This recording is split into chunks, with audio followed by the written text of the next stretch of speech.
사랑하는 성도 여러분, 잘 지내셨습니까? 이제 금요 성경 아카데미 다시 본격적으로 시작하여서 오늘은 시가서의 서론격으로 시가서 지혜서란 무엇인가에 대해서 하나님의 말씀을 보도록 하겠습니다.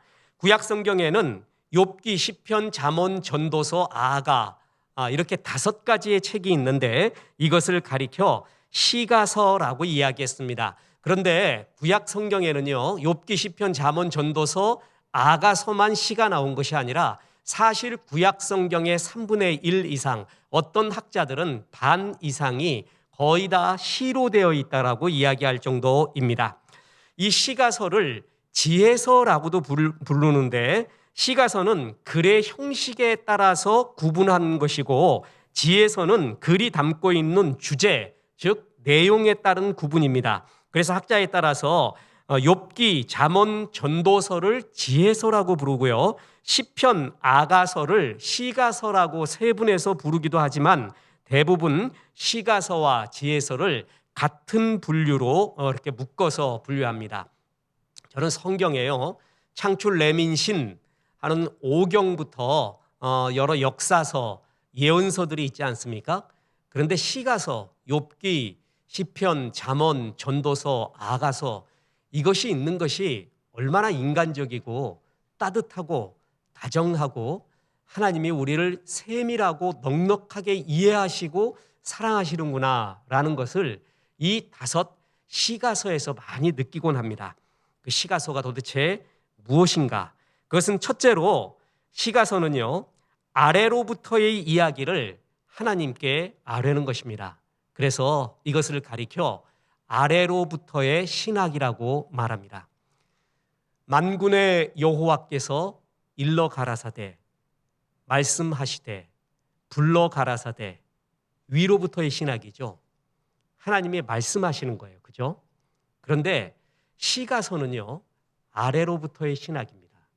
우리들의 이야기, 우리들이 실제로 겪고 있는 수많은 삶의 상황 속에서의 이야기를 하나님께로 올려드리는 거예요. 그러면서 위로를 얻고 탄식하기도 하고 눈물 짓기도 하고, 하나님 왜 그렇습니까? 지금 나의 삶이 이렇습니다. 이곳의 이야기를 아십니까? 탄식하는 거.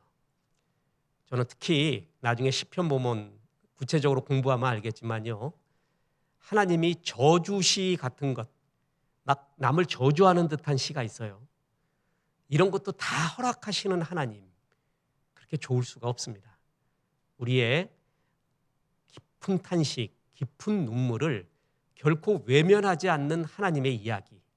그래서 시가서는 한마디로 우리의 삶의 실존, 상황에서 올려드리는 아래로부터의 신학이에요. 그걸 하나님이 들으세요. 그리고 그에 대한 말씀과 은혜를 주시는 아래로부터의 하나님께 아뢰는 신학의 이야기. 그것이 바로 시가서의 중요한 특징 중에 하나입니다. 시가서 각 책의 주제를 굵직하게 보겠습니다. 욥기는 의인의 고난에 대한 이야기입니다. 해석할 수 없는 의인의 고난에 대한 이야기. 시편은 우리 인생에서 최고의 행복이 하나님에 대한 경배와 찬양을 할 때이다. 노래를 가르쳐줘요. 하늘의 노래. 잠언은 삶의 지혜를 나타냅니다. 여러분, 하나님께서는요, 우리의 성도들이 이 땅에서 승리하기를 원해요. 하늘나라만 바라보는 것이 신앙이 아니라 이 땅에도 그리스도의 문화가 임하게 하고 이 땅에서도 승리하시기를 원하는 게 주의 마음이거든요. 근데 이 땅을 잘 알아야 되고요, 이 땅에서 승리하기 위해서는 굉장한 지혜들이 필요합니다. 그 잠언서에 이 삶의 지혜들이 얼마나 많이 나와 있는지 모릅니다. 잠언서하고 전도서를 100번 읽잖아요. 그러면 이 세상에 나와 있는 수많은 자기계발서, 처세술, 심리학, 그것보다 훨씬 더 많은 예지와 지혜를 얻게 됩니다. 잠언서는 삶의 지혜에 대한 이야기가 얼마나 나오는지 모릅니다.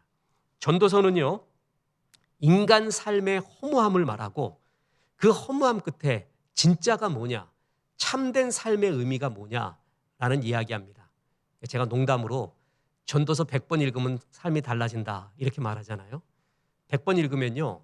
이 세상 삶이 얼마나 허무한지, 허무한 삶 가운데 영원한 것은 무엇인지, 이 가운데 남는 건 무엇인지 전도서 100번 읽으면 나오게 됩니다. 전도서가 얼마나 자유를 주는지 모릅니다.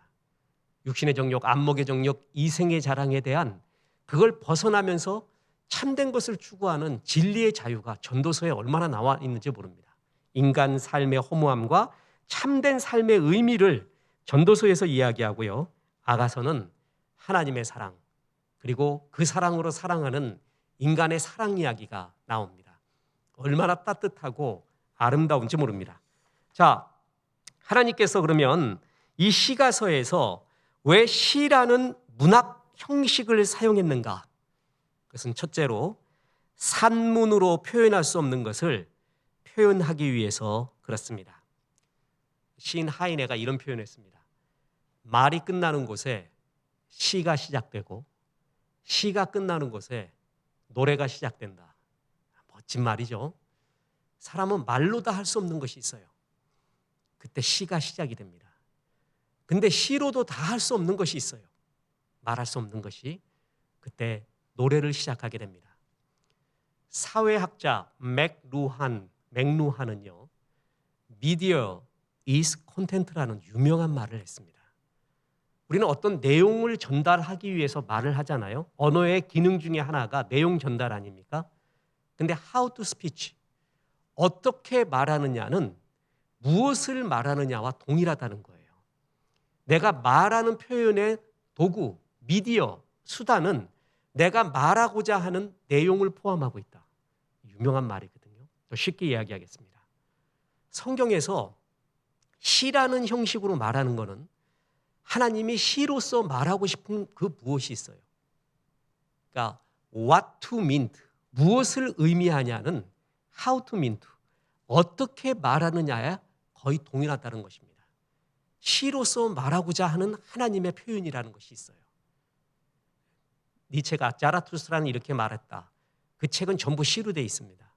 그의 서문에 유명한 말이 있어요. 나는 이 자라투스트라는 이렇게 말했다를 산문으로 표현할 수가 없대요. 시로서만 이해할 수 있대요. 시로서 이야기하고 시로서 느낄 수 있는 그 무엇. 하나님은 산문으로 표현할 수 없는 것을 표현하기 위해서 이렇게 이야기했습니다. 시로 이야기했습니다. 욥기는요, 방대한 분량 가운데 머리와 꼬리 부분 아주 짧은 두세 장 정도 빼놓고는 그 두세 장이 산문이에요. 나머지 욥기의 거의 대부분 10분의 9는 운문으로 되어 있습니다. 왜 여기서는 욥이 산문으로 말하지 않고 운문, 시로서밖에 말할 수 없을까? 다시 말합니다. 산문으로 표현할 수 없는 것을 표현하기 위해 하나님은 시로서 표현했습니다. 또 하나, 왜 시라는 문학 형식을 사용했는가?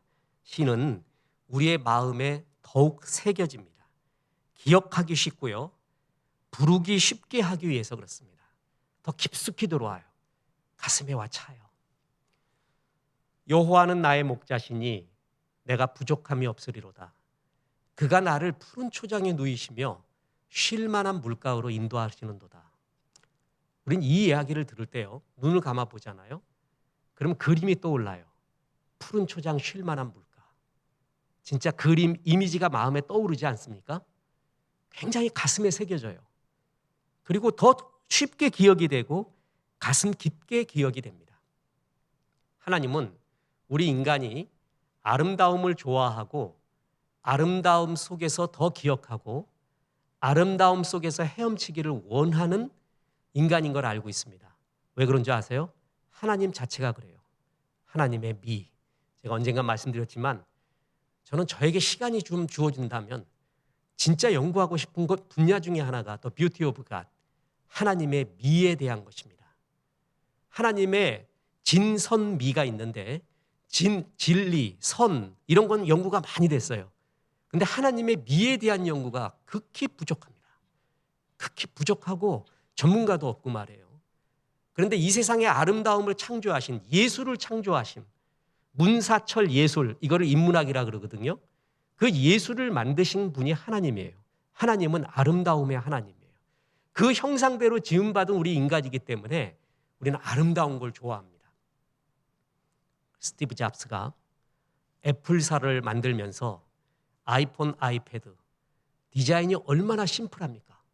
가장 아름다운 것은 없는 것이다. 되도록 모든 기능과 모습을 없애고 심플한 디자인으로 세상을 잡고 있지 않아요? 애플사는 뭐니 해도 디자이너, 아름다움입니다. 인간은 아름다움을 좋아해요. 시는 참 아름답습니다. 노래는 들으면 아름다워요. 내가 인간인 것을, 하나님의 형상대로 지음받은 것을 시를 통해, 노래를 통해 더 느끼고 납니다. 하나님이 그렇기 때문에 우리가 그렇게 만들어진 거예요. 아름다움을 좋아하는 인간. 그래서 하나님이 우리에게 시를 주시고 노래를 주십니다. 지금 췌장암이라는 안타까운 병에 걸려서 올 초에도 이어령 전 문화부 장관 또 교수님이 인터뷰를 또 올 초에도 한 걸 봤습니다. 그에 쓴 글 중에서 잊혀지지 않는 게 뭐냐면 언어는 벌의 언어가 있고 나비의 언어가 있대요. 꽃을 향해서 벌과 나비가 날아가는데 둘 다 목적은 똑같아요. 꿀을 따기 위해서예요. 그죠? 근데 벌은 직선으로 날아가요. 그 꿀을 따와요. 나비도 날아가서 꿀을 따오지만 나비는 직선으로 날아가지 않고 뭔가 춤을 추는 것 같아요. 앉았다 말다.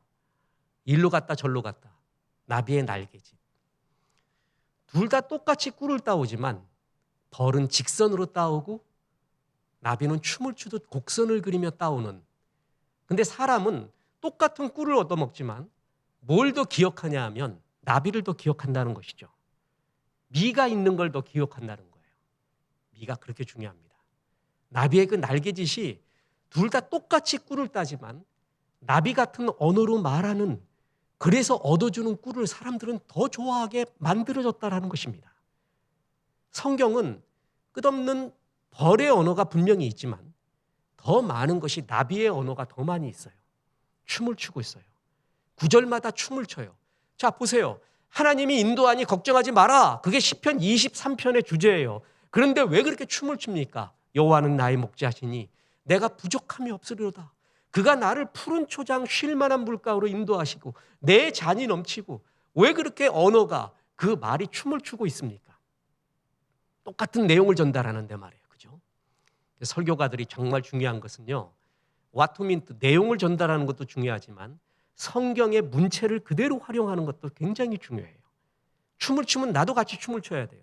노래하면 나도 같이 노래를 해야 돼요. 그럴 때 전인격적으로 하나님의 말씀이 다가오게 됩니다.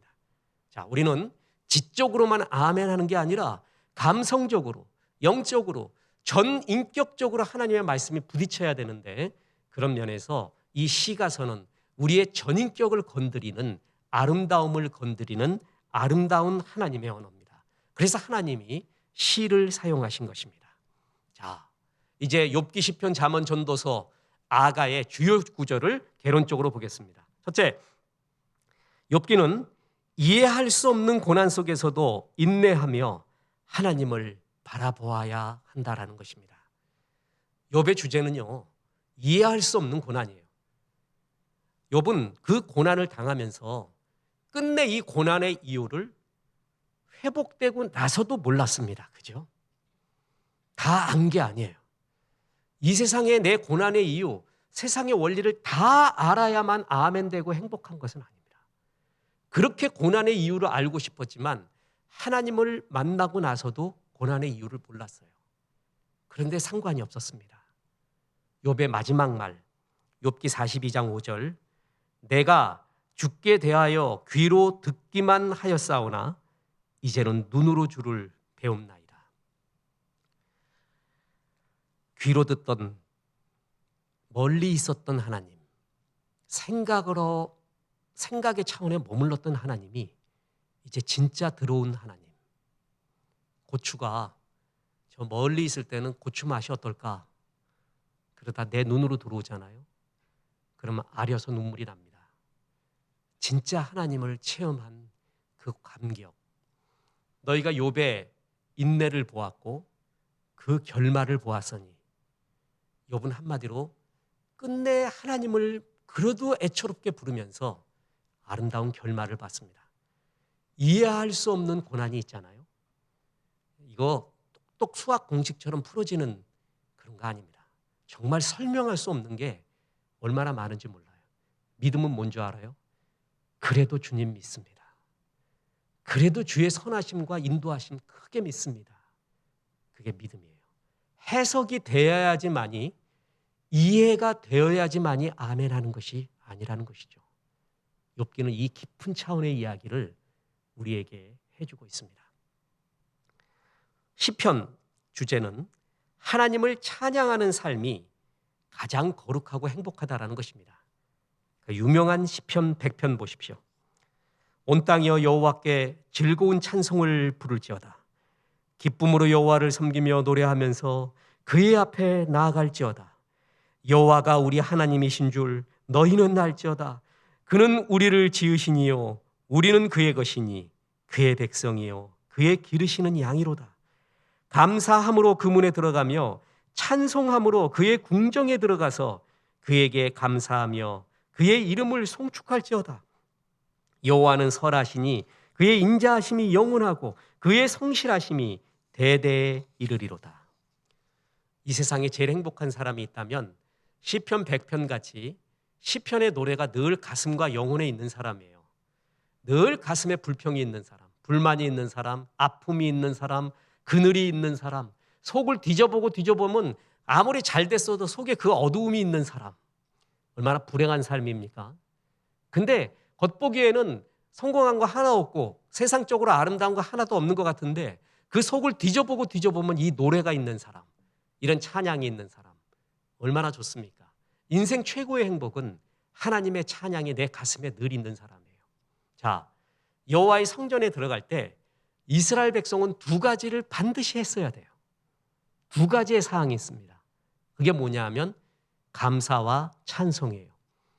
우리 가스펠송에 그거 있잖아요. 감사함으로 그 문에 들어가며 그의 성소에 들어가 또 찬양을 드리며 주 앞에 옵니다. 그것이 그냥 만들어진 게 아니에요. 저 보세요.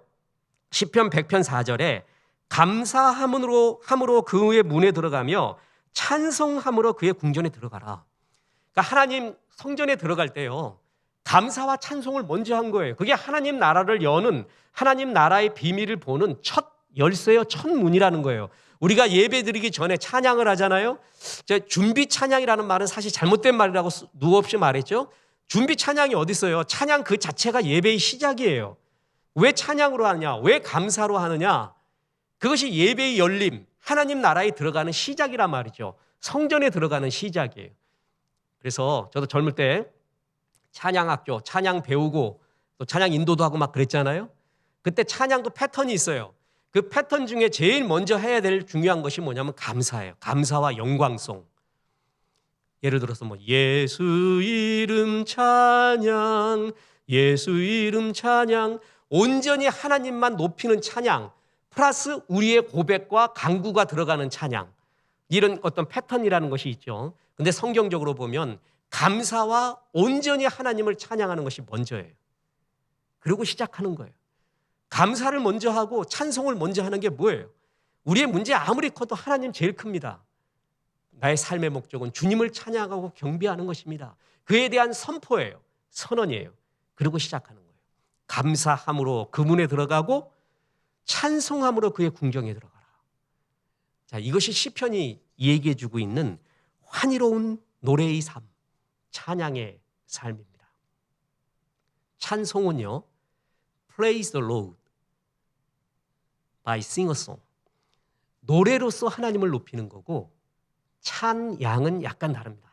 찬송학에서도요, 전체의 삶, 하나님을 높이고 내 삶 전체로 높이는 것.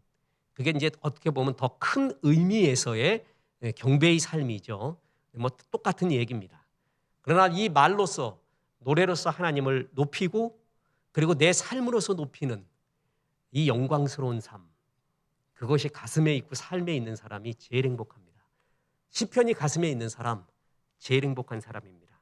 뿐만 아니라 잠언의 주제는 현실의 삶에 승리의 지혜를 주시는 하나님. 너는 오직 목적은 죽어서 천국이다.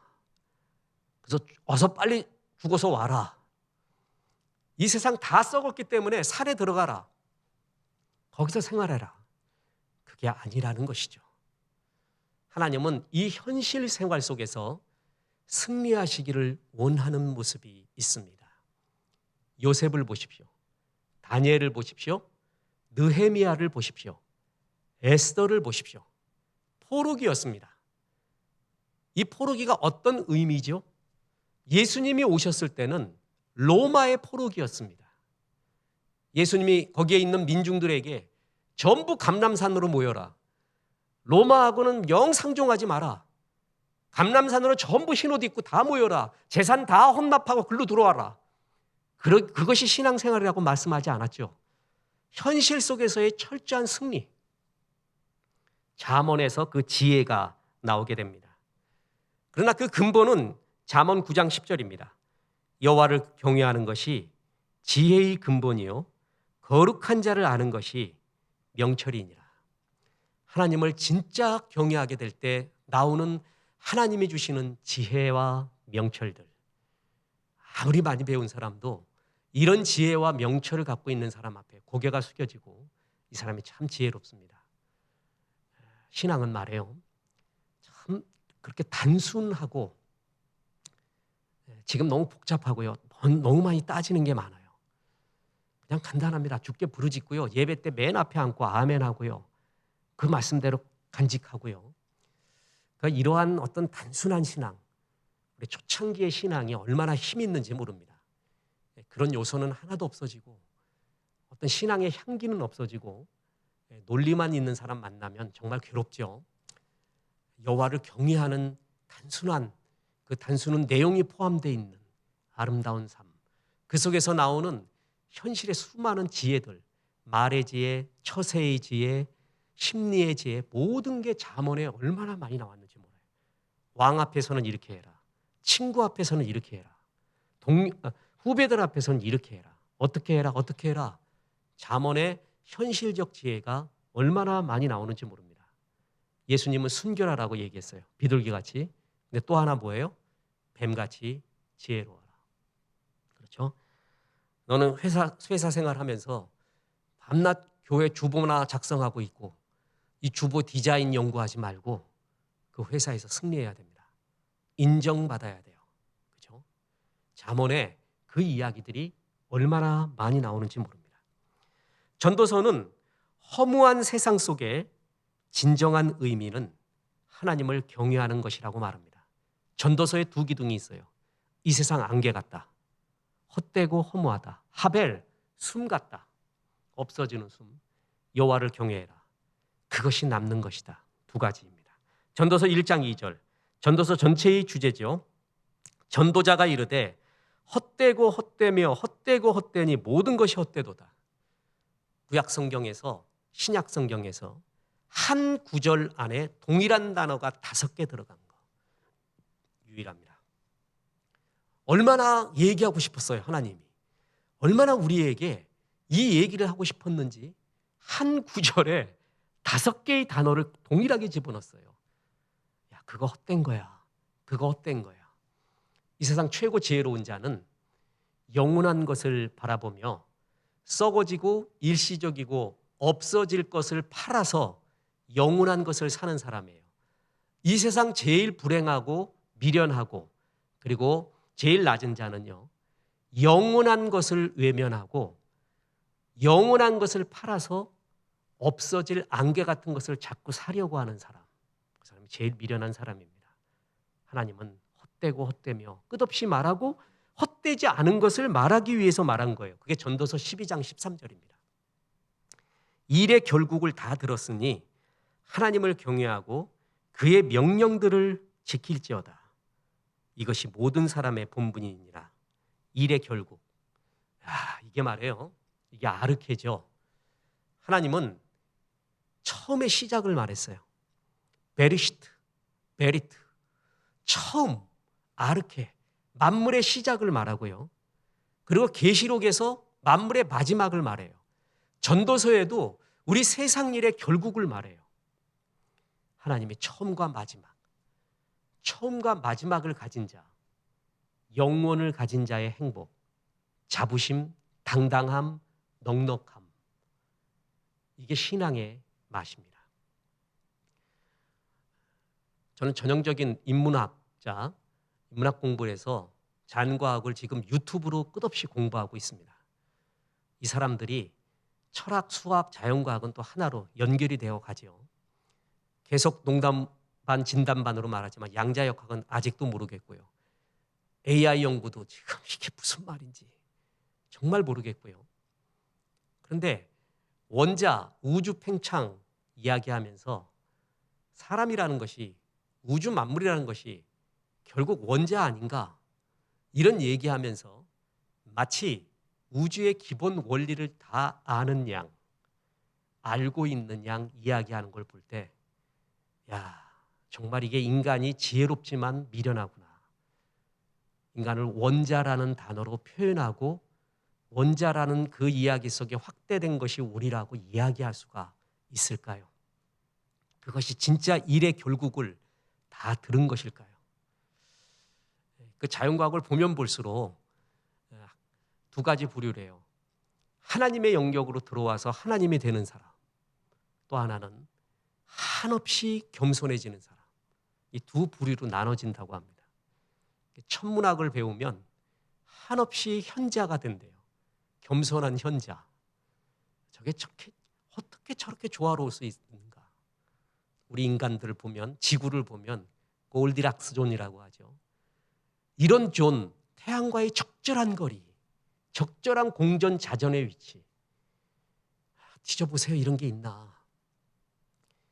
이게 우연이냐고요. 어떻게 이게 가능하냐고요. 해석 불가. 일의 결국은 하나님이 시작하고 마지막까지 갖고 가시는 거예요.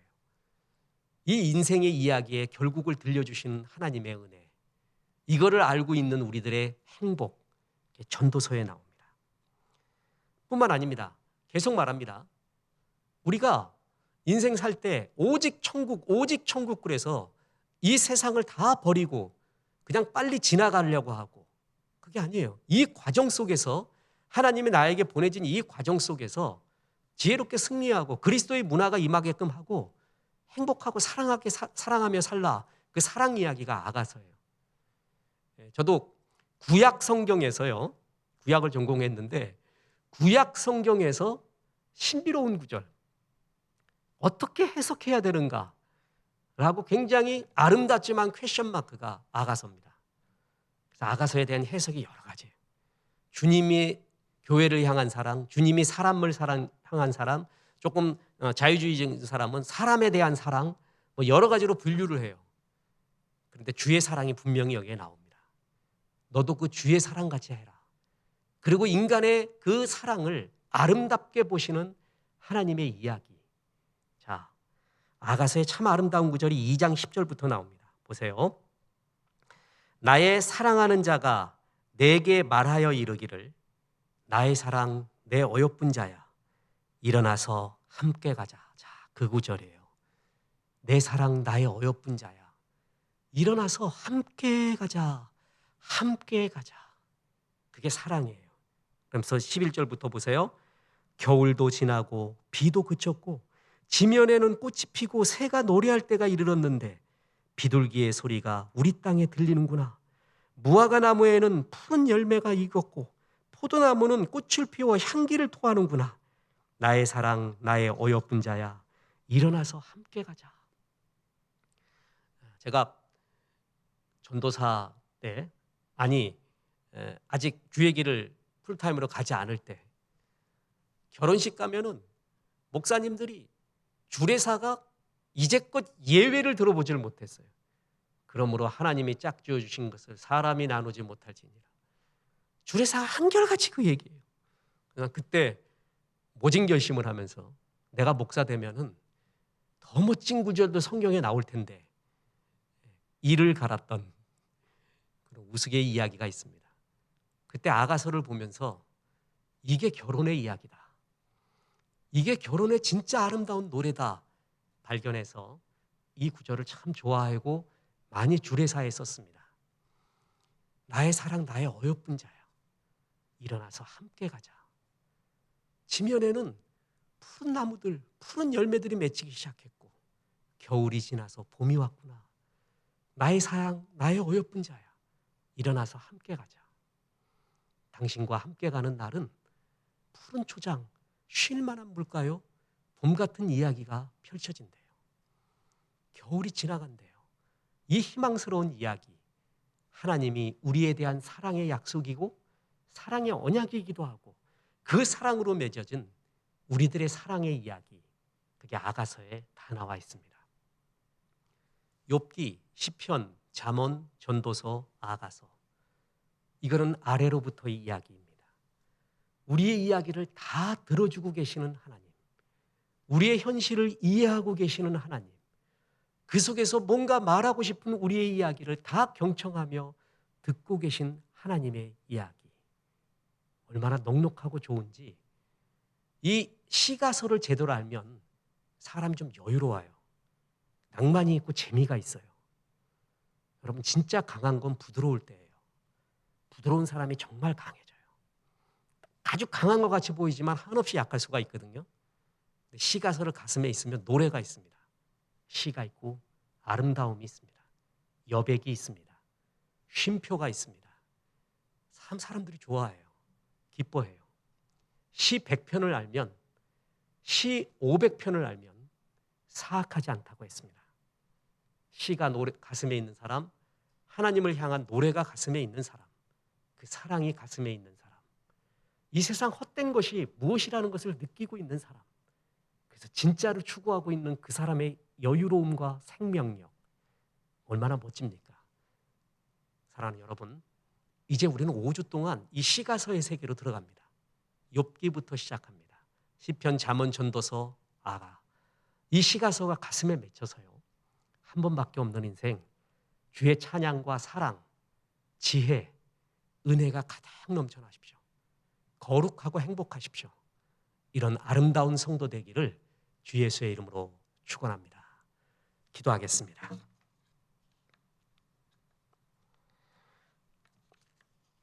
무화과 나무에는 푸른 열매가 익었고 포도나무는 꽃을 피워 향기를 토하는구나. 나의 사랑, 나의 어여쁜 자야, 일어나서 함께 가자. 주여, 이 아름다운 말씀을 부족한 종들에게 해주시는 것을 믿습니다. 사면이 얼어있고 고난 가운데 있지만 이것이 높고 사랑하는 우리 주님과 푸른 초장으로, 푸른 무화과 나무 사이로, 보리밭 사이로 걸어가며 노래하며 하나님과 걷게 되는 그날이 또 곧 오리라 믿습니다.